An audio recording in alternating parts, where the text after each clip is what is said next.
yeah, I don't know. I think it's concerning. I think Disney and Raytheon have a lot to answer for. Dark, man. There we go. Yeah. All right. Did they do the fish guy in this at all? Oh yeah. Yeah, he was in there Scientology. Yeah. Did you enjoy him though? Oh yeah. Well, actually, no. That was kind of a dumb interaction because it was clearly a Scientology thing, but I like A-Train's reaction to all of it, which is a stupid thing. Which is a stupid thing to say. Like he's watching it happen. Oh yeah, he gives him like, the fish. He's like, I bought you this because I was always tormenting you. It's like a fish in a bowl, and then they like. Oh right, that's right. Now he lifts it to he his knows ear. my Yeah. name. Yeah. Oh, cool. Stupid joke. Shit. I thought it was great. I don't know. Yeah. I think that guy's. I mean, like they like. Oh man, they made that role so like. Just bottom rung. Yeah. And this guy's that actor's just running with it. I don't know. It's the nice old like what's the use of Aquaman joke, but just like taken to such extremes. It's pretty fun. Well, yeah, they've been running like 2 seasons. Yeah. of like just like absolutely like demoralizing and degrading this guy. You missed James, because you've not seen the show. You missed him. Like he's trying to spring a dolphin out of SeaWorld. That's his big mission. And the dolphin is like as he's driving out of the place, like the dolphin's like distracting him because it wants him to finger his hole, and he hits the brakes hard and it launches the dolphin through the window, and splats it. It's pretty amazing. Yeah, it lands out on this pavement and someone runs it over. By far his best moment. Yeah. Jesus. No, there was the whale too. Oh shit, that was a good moment. That was this season. He tried to block Butcher from escaping in a boat with a whale, and he's like standing on it all like a full like superhero Aquaman pose, and Butcher just rams it with the fucking boat and pierces this big gigantic hole in it, and it's this horrific splatter scene. And they're inside the fucking whale like Ahab or whatever, and Huey's just like sitting there inside the whale in these entrails, and he just gives up on life again. Like he always says, he's just like, I'm not leaving. I'm gonna stay here. It's half of that was in the trailer for the season. Okay. Yeah. I recall. The better part was later on when they can't coax Huey out of the inside of the whale. Okay. Yeah, they left that bit out. That's funny. I thought it was nice. Nice touch. Yeah. That's hilarious.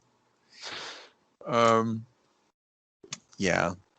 Yeah, I don't know. Obviously, you want to give this baby the report card grade? Yeah, we might as well. We got to do both. Did we already do My Hero? We didn't do that. No, we didn't. So, yeah, so like, let's grade ourselves. How did we do here? Covering this material. Not good. Not good. I'm gonna give us an incomplete. Oh shit. Yeah, I don't know. I like. I'm gonna give the My Hero Academia. I'm gonna give it an A, and it's on its way to becoming a pro hero. Oh shit. And The Boys. I'm gonna give it. I'm gonna go with a B plus. Because I with a little more attention to detail, and cut some words. That's all. I don't disagree with that actually. So I'll say the all right. same. There we go. Yeah. Would you give My Hero Academia? I give it an A. I'm gonna give it a B. Okay. Wow. Okay. Yeah. Why? I just feel like I was missing too much context. Yeah, that's fair. Maybe I needed an arc. I know we were doing a quickie on that one though, so that kind of wasn't fair. But that's an unfair B. I'm gonna register my complaint. Wow, I don't know. I want to appeal. I want to appeal this decision. You're putting an appeal on that grade. Wow, I don't know. There's first for everything. That I'm taking that one hard. I'm gonna think about it. But sorry, pal. Yeah, I'll give the B+ as well on the boys. I think that there's. I thought that I think the seasons have like magic moments and magic episodes, but also like I feel like there's some drag as well. Yeah. All right, and that's good. So next time, I don't know. We never do next time because I don't know. I don't know what's gonna happen Next time on the X-tinction agenda. Yeah, Are we still? Tune in. Rambo: First Blood, Indiana Jones: Temple of Doom. Yeah, at some point, but that the way these things go, like I don't know what next episode's coming out. Like Sniper 5, like they're all they get mixed and matched. The journey continues. We're too big now. We're too big now. We got too much going on. We could read Spawn 300 tomorrow. You don't know. Yeah, and just fucking drop it. Just kidding. We did that one, I think. Yeah. It was unreadable. Yeah. Anyway, tune in next time. Now, all we need is a little energon and a lot of luck.